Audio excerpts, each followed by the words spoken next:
Olá, amigos! Tudo bem? Hoje estamos aqui para estudar a lição 7 do nosso podcast Roteiro Team e hoje estamos novamente aqui com a Sara. Seja bem-vinda, Sara. Obrigada. Oi, gente, tudo bom? Mais uma vez aqui.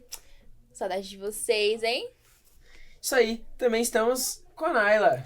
Oi, gente, tô aqui de novo, né? Então é isso. E por fim, com o Davi. Oi, tô aqui de novo. É a segunda vez que eu tô aqui e eu quero desejar um abraço pra minha igreja do Jardim da Conquista também. Isso aí, seja bem-vindo novamente, Davi. Vamos ver a história de hoje, a ilustração da história de hoje. Vamos lá, vamos analisar aí. É que nem a gente tava comentando antes, ali, a coroa. Pensando por um lado mais espiritual, era Jesus, no caso, né? Mesmo ele estando num corpo humano, nada tirava a divindade dele, porque ele tinha noção do propósito dele, ou seja, ele mesmo se autopurificava pela questão dele saber o propósito dele, ou seja, ele não tinha erros, ele não olhava pro lado caso fosse pra pecar. Então, nada, nenhum pecado podia tirar a pureza, a divindade que ele tinha, a autoridade que ele tinha. Exatamente, muito bom. Ali, aquelas correntes quebradas simbolizam o homem, né, que tava possuído e se libertou. Libertação, muito bom. E ninguém sabia o nome dele também. Ele era só, vamos supor que ele era um figurante. Um figurante do templo. Era um figurante, mas era um figurante importante. Certo. Essa história aconteceu em... Num templo. Na sinagoga. Na sinagoga, mas foi em Cafarnaum? Onde é? Foi Cafarnaum. Foi Cafarnaum? É. Ah, tá bom. Então vamos lá. Autoridade inquestionável é o título dessa lição. O texto-chave é: todos os presentes ficaram admirados e começaram a discutir o que tinha acontecido. Que ensinamento novo é esse? Perguntavam. Como tem autoridade? Até os espíritos imundos, impuros, obedecem às ordens dele. Marcos 1:27. A lição dessa semana ela traz uma série de verdades espirituais pra gente, trazendo Jesus como mestre e professor. As pessoas ficavam admiradas com a autoridade com a qual Jesus ele ensinava. E você considera Jesus também um professor? A gente geralmente fala em acertar Jesus como Salvador e etc. Mas confiar nele como professor, confiar na verdade que ele ensinou determina a nossa maneira de viver a cada dia. A libertação e a cura que necessitamos é o resultado de estar na presença de Jesus. A chave da mudança, como a gente pode ver nessa história, ela não é tentar ser bom, mas é escolher estar ao lado de Jesus. Amém. Amém? Amém. Então vamos ler a lição dessa semana, ela ressalta a autoridade de Jesus diante do mal. Vamos ler o relato bíblico? Marcos, capítulo 1, versículo 21. Depois entraram em Cafarnaum e logo no sábado, Jesus, ao ensinar na sinagoga, a maravilhar-se com a sua doutrina, porque ensinavam como alguém que autoridade e não como os escribas. E logo apareceu na sinagoga um homem possuído e espírito imundo, e qual gritou: "O que é você quer conosco, Jesus de Nazareno? Você veio para nos destruir? Sei muito bem quem você é, o Santo de Deus." Então Jesus ordenou ao espírito mau: "Cale a boca e saia desse homem." Aí o espírito sacudiu o homem com violência e, dando um grito, saiu dele. Todos ficaram espantados e diziam uns para os outros: "Que quer dizer isso? É um novo ensinamento dado com autoridade? Ele manda até nos espíritos maus e eles obedecem?" E a fama de Jesus se espalhou depressa por toda a região da Galileia. Muito bonita essa história, hein? Era mais uma tentativa do inimigo de desviar a atenção da mensagem de salvação. Por que as pessoas elas ficaram tão maravilhadas com os ensinamentos de Jesus? Tem um ponto específico que eu quero abordar, mas eu queria ouvir de vocês. O que vocês acham? O que maravilhou mais elas? Acho que assim, por exemplo, muitas pessoas tinham... Lá, o templo era as pessoas que tinham autoridade. Pessoas da sinagoga, um médico e professores. Então, era apenas isso. Então, ver alguém que era autotitulado como Messias, que não tinha se formado como professor, que não tinha se formado como mestre da sinagoga. Então, autoridade para expulsar demônios, que não era algo natural para nós, não era uma coisa que você falar com um cachorro para ele vir até você. Então, era algo sobrenatural. Então, a autoridade que ele tinha para até expulsar os demônios, que não era um acesso tão fácil, era sobrenatural para eles, era algo espetacular. Um poder divino. Exatamente. Eu acho também que, além da autoridade, a convicção que ele tinha quando ele falava. Tipo, querendo ou não, se uma pessoa tá conversando com você com convicção, você vai prestar mais atenção no que ela tá falando. Eu acho que isso prendia bastante a atenção das pessoas e deixavam elas admiradas. Exatamente. Perfeito. E o que impressiona sobre a reação dos demônios quanto à atitude de Jesus? Os demônios também se... Não, o demônio estava sendo usado por Satanás, que usou aquele homem, só que os demônios logo se ajoelharam diante de Deus, porque ele tinha o poder e a autoridade, como elas falaram aqui. E o homem foi liberto. Exatamente. É impressionante. Porque aqueles homens, apesar do extremo conhecimento deles, você acha que um fariseu ele teria a capacidade de expulsar um demônio? Acho que não. Não. Naquela espiritualidade que eles estavam, talvez eles não tivessem poder para expulsar o mais fraco dos demônios que fossem. Sim. E pensando assim por um lado, né, que no versículo diz até mesmo que só pelo fato dos demônios conhecerem a Deus, eles estavam literalmente dando autoridade a Deus, porque eles sabiam que Jesus era ungido, ele era o Cristo, como a gente disse nas lições passadas. Ou seja, o fato de até os demônios reconhecerem de que ele era Cristo, de que ele era Jesus, era algo surpreendente para todo mundo. Exato, especialmente porque, imagina, você veio pra nos destruir. Tipo assim, Jesus uma vez já tinha expulsado eles do céu. Sim. Certo? Já expulsou os anjos do céu, ou seja, os demônios. Portanto, a pergunta dele já demonstrava que Jesus era superior, já demonstrava superioridade e é algo que o povo nunca tinha visto. Tanto que os endemoniados, eles eram simplesmente tipo, não vamos chegar perto desse cara. Medo. E ninguém retirava os demônios. Tanto que teve a história daquele que estava acorrentado e etc. Que ele se desprendia das correntes, que tinha uma legião de demônios dentro dele. Lembra dessa história? Sim. Eles tremeram na base. E eles tremeram. E ninguém era capaz de expulsar demônios. Mas Jesus foi capaz. Vou falar. Eles temiam, né, Deus? Quando ele perguntou, ele falou, o que você tá fazendo aqui? Você veio destruir a gente? Eles têm medo de Deus, porque eles sabem que eles não têm nenhuma autoridade comparada a Deus. E uma coisa assim que até hoje mesmo eu vejo, porque assim, minha mãe já teve uma experiência como essa e alguns irmãos da minha igreja também já tiveram e compartilharam com a gente. Ou seja, para uma pessoa poder expulsar algo que é tão sobre-humano pra gente, ela tem que ser realmente uma Bíblia viva. Ela tem que ter autoridade no que ela tá falando. Ou seja, ela tem que ser o testemunho da verdade em si. Ela tem que conhecer aquilo do que ela tá falando. Da autoridade que ela tá tendo pra expulsar ele dali. Porque se você não está em contato, não tá em comunhão, você não ora, você não fala com Deus, você não conhece nem o que tá escrito em Romanos, como você vai chegar lá e vai falar, tchau, vaza daqui? Não existe isso. Não existe isso, exatamente. Era exatamente esse recorte que eu queria fazer do dia de segunda-feira, que fala que a autoridade inquestionável e a segurança com que Jesus ensinava fazia com que até os demônios reconhecessem que ele era o Filho de Deus.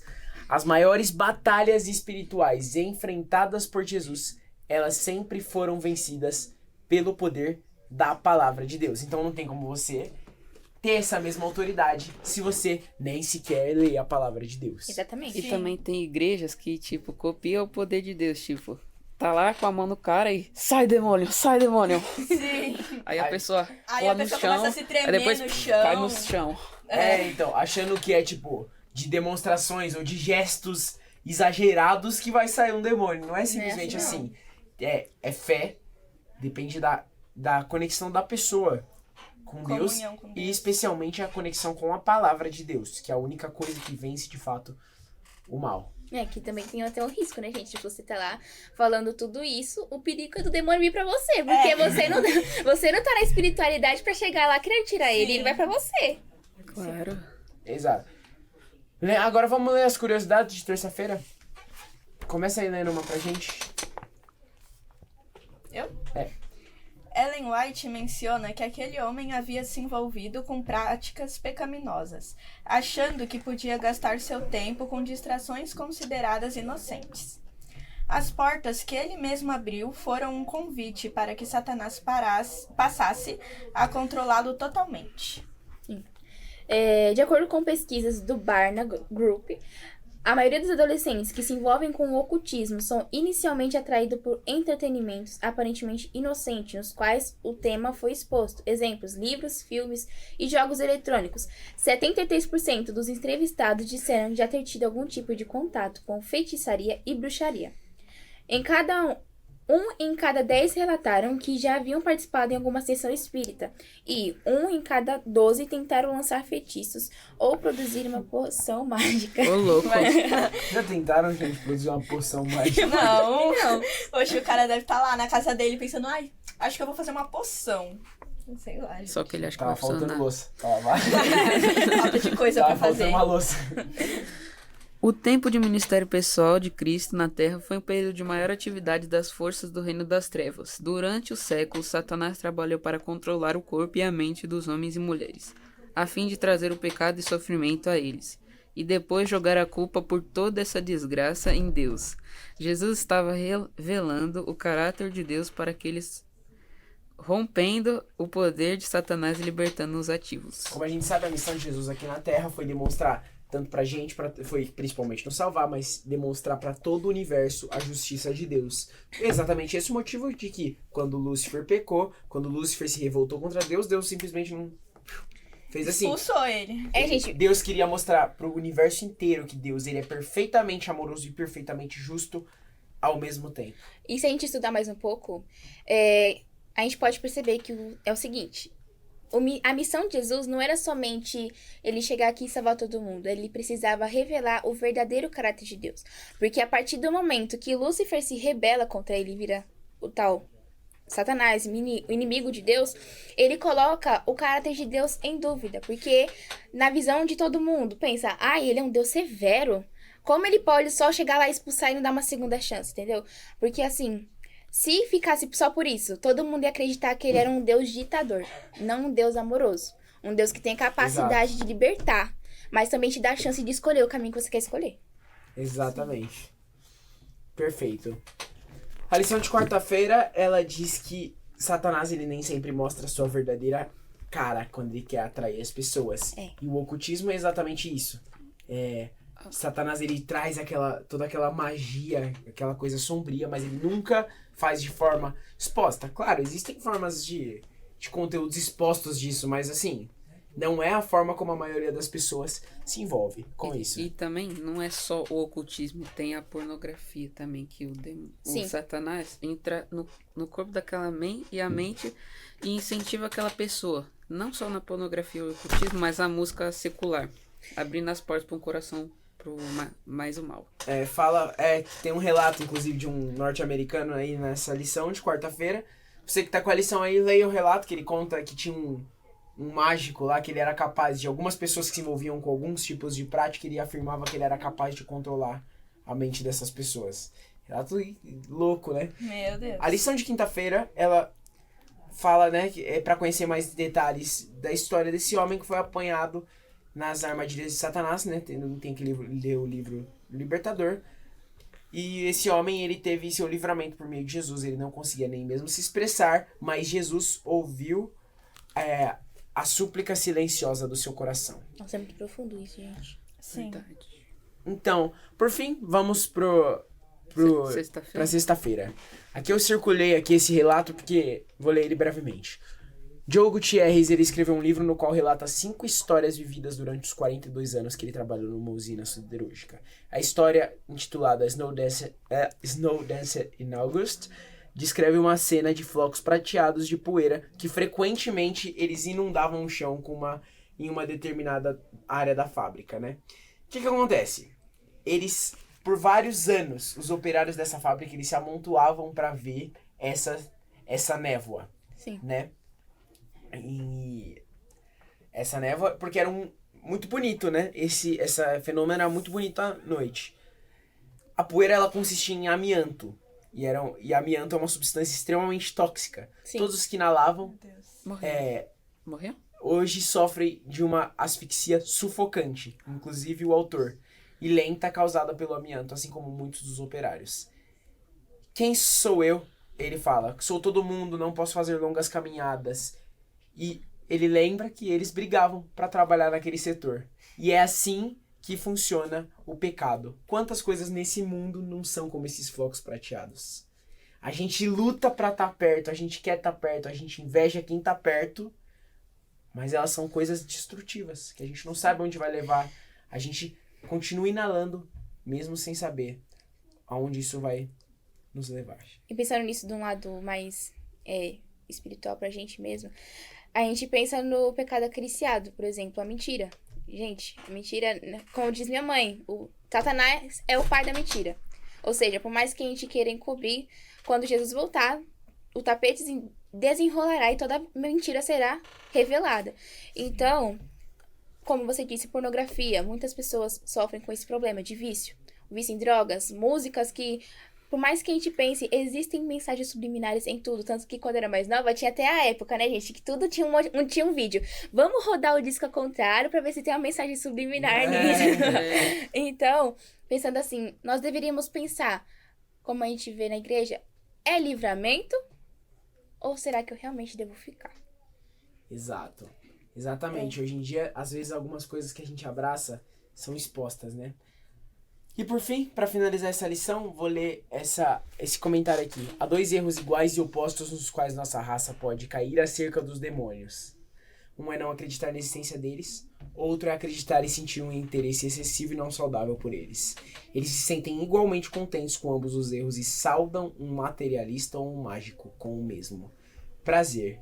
Ou seja, a gente nem tem que ter interesse de mais buscar esse tipo de conteúdo ocultista, mas também a gente deve saber que os demônios eles agem o tempo todo aqui nessa terra. Se a gente deseja ser livre, precisamos fechar as portas àquilo que não agrada a Deus e abraçar e permite que Jesus entre e honre com sua presença. Amém. Amém. Fique com Deus, permita que Jesus haja na sua vida. Amém? Amém. Até a próxima lição. Tchau. Tchau.